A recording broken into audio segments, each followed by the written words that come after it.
Hello friends, मैं doctor Sachin Jain, sports and ligament injury specialist. आज हम बात करेंगे प्लांटर फेसाइटिस के बारे में या हील पेन के बारे में। हील पेन क्या होता है, प्लांटर फेसाइटिस में क्या क्या प्रॉब्लम आती है और ये लंबे टाइम तक ठीक क्यों नहीं हो पाता। बेसिकली प्लांटर फेशिया क्या होता है, प्लांटर फेशिया जो होता है वो आपके एडी में इस जगह से एक जो स्प्रिंग होता है ना, जो यहाँ से लेके यहाँ तक आपका अटैच रहता है, ये आपके लिगामेंट को प्रोटेक्ट करता है, ये आपके फुट को प्रेशर फ्री रखता है, ये शॉक एब्जॉर्बर का काम करता है।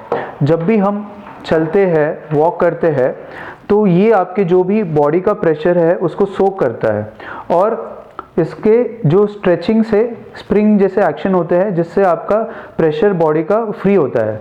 बट कोई कारणवश अचानक में आपका वेट बढ़ जाता है या आपकी एक्टिविटी, आपको अभी लगा कि भाई अभी मेरे को एक्टिविटी करनी चाहिए, मेरे को कोई रनिंग करनी चाहिए, मेरे को जंपिंग करनी चाहिए, मेरे को अपनी बॉडी को फिट रखना है, तो हम क्या करते हैं कि चलो अभी अचानक में रनिंग करना शुरू कर दे, वार्म अप नहीं करते। तो ऐसे केसेस में क्या होता है कि ये जो स्प्रिंग है या जो ये प्लांटर फेशिया है, इसके ऊपर एक्स्ट्रा स्ट्रेच होना शुरू हो जाता है। जब भी ये एक्स्ट्रा स्ट्रेच होता है, जो जिस पॉइंट पे ये अटैच्ड है, जिस जगह पे ये अटैच्ड है, उस जगह पे इसकी खिंचावट बढ़ जाती है और इस एरिया में, इस लिगामेंट में और इस हड्डी में सूजन आना शुरू हो जाती है। और इसके बाद में आप जब भी चलते हो तब एक एडी में शार्प पेन, प्रिकिंग पेन, बहुत ऐसा लग रहा है कि कोई सुई चुभ रही है और आप चल ही नहीं पा रहे हो। स्टार्टिंग में तो हम इसको इग्नोर करते हैं, चलो कोई बात नहीं, हो जाएगा, बट लंबे टाइम के बाद में इसमें आप एक कदम भी नहीं रख पाते हो, आपको इतना पेन सीवियर होता है। अब इसका ट्रीटमेंट जो होता है कि हमको इसको प्रेशर फ्री रखना पड़ेगा।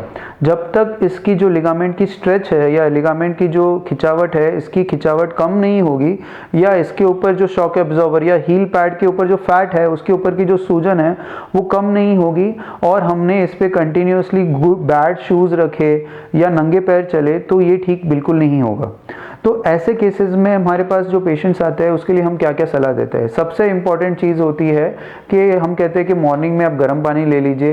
पहला कदम, जो सबसे पहला जब कदम हम रखते हैं तब सबसे ज़्यादा पेन उसी में होता है, तो पहला कदम खुद ना रखें। किसी को कहे कि आप प्लीज़ पानी बकेट में भर के ले आए, गर्म पानी, उसमें नमक डाल दें और उसमें पैर को डिप करके रखे, निकाले, साफ़ करे और कोई जेल पेन का लगाए, उसको मालिश ना करे, हल्के हाथ से लगाए। उसके बाद में हम कहते हैं कि इसको आपको नंगे पैर तो बिल्कुल चलना ही नहीं है, तो ये एक सिलिकॉन का सॉक्स आता है ना, इसको मैं कहता हूँ सिलिकॉन हील सॉक्स। इसको आपको शूज़ में, ये वाला एरिया एडी के नीचे रहेगा, इस पॉइंट पे है ना, ये आप पहनेंगे, ठीक है। ये पहन के गुड शूज़, गुड स्लीपर्स जिसकी कुशनिंग बहुत ही सॉफ्ट हो, फोम वाली हो, जिसमें बिल्कुल प्रेशर नहीं लगे, वो पहन के आप चलना शुरू करेंगे, है ना। और इमीडिएटली बहुत एक्टिविटीज़ नहीं करेंगे, धीरे धीरे अपने एक्टिविटीज़ पे जाएंगे। सेम चीज़ आप अगर शूज़ पहन रहे हैं तो गुड क्वालिटी शूज़, जो ब्रांडेड कंपनीज़ के जो शूज़ होते हैं जिसमें जो आपके फुटवेयर की सोल है वो बहुत ही सॉफ्ट हो, तो जिसके ऊपर आपके फुट पे या हील पे प्रेशर ना रहे। रनिंग, जॉगिंग, जंपिंग, डांसिंग, ये जो एक्टिविटीज़ हील पे या बॉडी का प्रेशर डालेंगे वो ना करें। उसके अलावा हम कर सकते हैं साइकिलिंग, स्विमिंग, है ना, जिसमें बॉडी का कांटेक्ट हील पे नहीं आ रहा है और उसके ऊपर प्रेशर फ्री हो रहा है। तो ये चीज़ें हमको करनी पड़ेगी। प्लस अगर हम चाहे तो कोई शूज़ के अंदर भी एक ऐसा ही सिलिकॉन का है जिसको अपन इसमें सॉक्स में या शूज़ में लगा दे ताकि ये प्रेशर फ्री हो जाए, है ना। रात को भी गर्म पानी वाला सिस्टम करे, है ना, बट पूरे दिन भर आपको सबसे इम्पॉर्टेंट है कि नंगे पैर चलना इज़ बैंड, मतलब नंगे पैर आपका एक भी कदम नीचे फुट पे या ज़मीन पे नहीं रखना चाहिए, है ना। आपको हमेशा गुड स्लीपर्स या अच्छे स्लीपर्स के साथ ही और सॉफ्ट कुशनिंग के साथ ही चलना चाहिए। दिन भर आपके पास टाइम हो तो उस टाइम पे आपको कूल पैक्स आते हैं, है ना, या आइस होती है, उसको कपड़े में या किसी में लपेट के आपके हील की जो चमड़ी है वो काफ़ी थिक होती है, उस एरिया में आप लगाए ताकि उसके अंदर की जो सूजन है वो कम हो जाए। तो डेफिनेटली ये सब एक्टिविटीज़ जब हम कंटिन्यू रेगुलरली करते रहेंगे 2 हफ्ते 3 हफ्ते, तो ये धीरे धीरे करके कम होना शुरू हो जाएगा। कुछ एंटी इन्फ्लेमेटरी मेडिकेशंस ले ले जिससे पेन कम हो जाए, बट कोई फिजियोथेरेपी होती है जिसमें अल्ट्रासाउंड की थेरेपी होती है जिससे भी थोड़ा और पेन कम हो जाएगा। बट अगर सिर्फ हम मेडिसिन और फिजियोथेरेपी के चक्कर में रहेंगे और इसके ऊपर जो एक्टिविटी जो जिससे ये ठीक होना चाहिए उसको हम ध्यान नहीं रखेंगे तो ये ठीक नहीं होगा।